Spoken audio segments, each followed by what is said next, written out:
Just wanted to talk really quick about dating. Um, just kind of like seeing how children are going to grow up in a world that is going to teach them about the different orientations of sexual preferences. Now, when I say sexual preferences, that just means the different names that people have given themselves when they are sexually attracted to different people. And this is a grown up feeling. This is a feeling that you will get when you're a grown person, um, and it's not, just like a friendship. Like, I mean, you can like these different kinds of people. That's fine. But when it's a kind of attraction that is a grown up attraction, okay.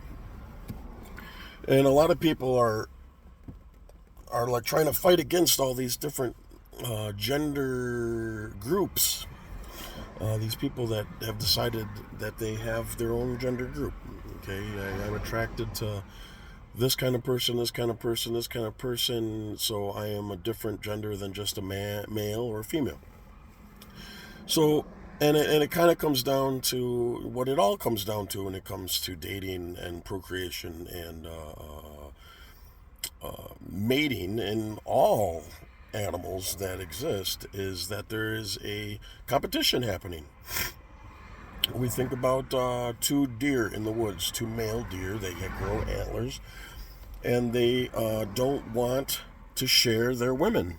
So if you have a male deer and another male deer, and one male deer is chasing after a group of female deers, because females tend to stay together in groups, and males go about usually alone, maybe in pairs sometimes, but the male that is with all the women and he's trying to mate with these women, if another male comes around, they'll fight and they'll butt heads and they'll get their antlers tangled up and they'll push each other and they'll hit each other. Okay, that's a competition in a way.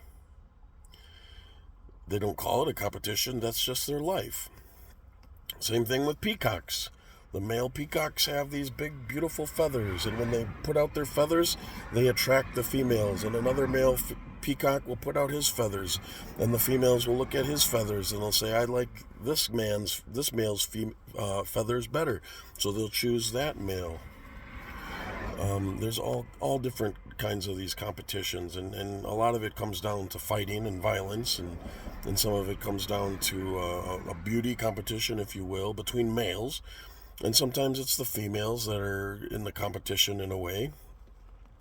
But when it comes to men, whether you like it or not, men are in a competition. Women biologically are attracted to a certain kind of male, a male that it's easier to understand years and years and years ago, but a female or more females will be attracted to a male who looks like he can bring home the bacon, bring home the food, build a house for the family to live in, provide food, provide things, provide everything that the woman needs so that she doesn't have to struggle, because she may struggle by herself. A man is going to be stronger than a female, because just if you feed a male the same amount of food as you feed a female, this goes for all different animals and species. The male has something called testosterone, an XY chromosome, and nature makes the male grow bigger and stronger because they're preparing the male to do male things. And we can change that with external things. We can feed a male less. We can provide less for a male to do so that he never grows stronger. We can give a male less opportunities. We can take a male and we can psychologically convince the male that he is not strong, that he is stupid. We can emotionally hurt a male and make them less confident. There's a lot of things we can do to a male to make them less dominant. Okay? So why does society let this happen? Well, the competition's still happening. If you have a group of 100 straight males who like females and they're competing against each other for women, and of that 100 men, some of them say, I'm not going to win, I quit, I'm going to be gay, I only like men. They're out of the competition. Straight men aren't going to stop them. Go ahead. More women for me. Okay? So that means all of a sudden, out of those 100, now there's, say, let's just cut it right in half. There's 50. There's 50 males now because 50 of them decided that, well, 25 of them and 25 of them decided they only like males, so those males are going to go do their thing. So now there's 50 males. Well, now there's more females for those men. Okay, so we start to whittle down the numbers, and then the competition that nature has provided for us to compete in order for us to survive as a species, without even doing anything, there are men that are going to win by default. So there's a lot of reason why no one is really fighting against this, so hard that, we're going to go to a civil war over this. Quite honestly,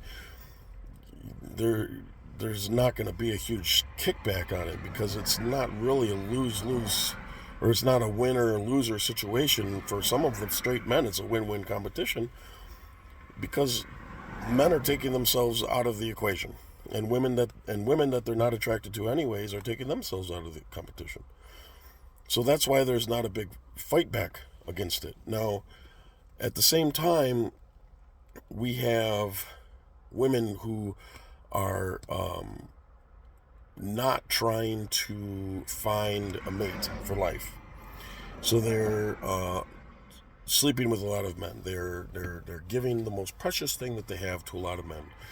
So this is kind of what I wanted to say in this video, is that in most cases in reality, in life, is when you have something that's designed, that is created, evolved, built, however you want to say it, but it is for something, and you take it and you use it, eventually it gets worn out. It doesn't work right. Just like if you take that male and you want to make them less dominant, and you don't give it what it needs, and that male gets less and less dominant, less and less strong.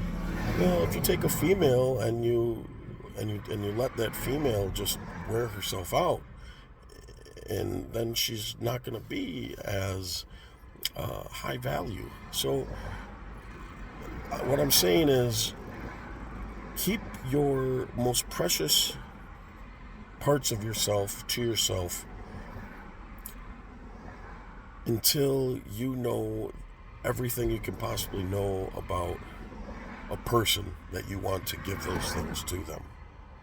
Because every time you give yourself away, your value gets lower and lower.